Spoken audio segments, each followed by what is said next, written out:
문재인 대통령이 검수완박 입법 과정에서 두 차례나 사표를 제출했던 김호수 검찰총장의 사의를 수용했습니다. 다만 검찰총장 외에 검찰 간부들은 검찰 사무의 공백으로 인한 국민의 피해가 우려된다며 사의를 반려했습니다.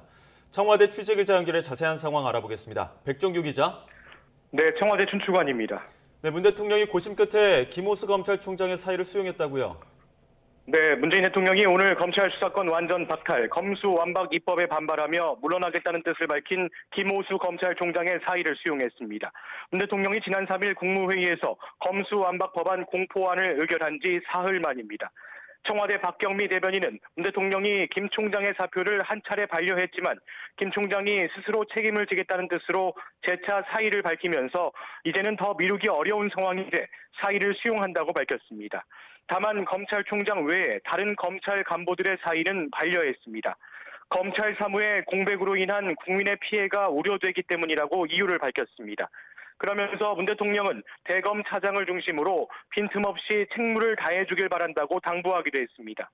문 대통령은 김 총장은 물론 박성진 대검찰청 차장검사, 권순범 대구고검장 등 검찰 지휘부의 집단 사직을 일괄 수리하면 업무 공백이 불가피하다는 판단을 내린 것으로 보입니다.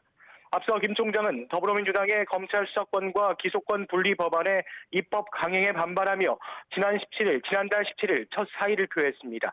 다음 날 김 총장은 문 대통령이 임기를 지키며 국회와의 소통 노력을 기울여달라고 당부하자 업무를 재개했지만 이후 지난달 22일 검수완박 법안에 대해 여야가 박병석 국회의장의 중재안을 받아들이기로 하자 다시 사직서를 제출하고 연가를 써왔습니다. 문 대통령은 검수완박 공포안이 국무회의에서 의결되며 상황이 일단락됐다고 판단하고 김 총장의 사표를 다음 정부로 넘기기 어렵다는 점에서 사의를 수용하기로 결심한 것으로 보입니다. 이에 따라 문 대통령 퇴임 때까지는 박성진 대검 차장이 총장 권한대행을 체제를 유지하고 윤석열 대통령 당선인이 취임 후에 새 총장 지명을 비롯해 검찰 지휘부를 새로 구성할 것으로 전망됩니다.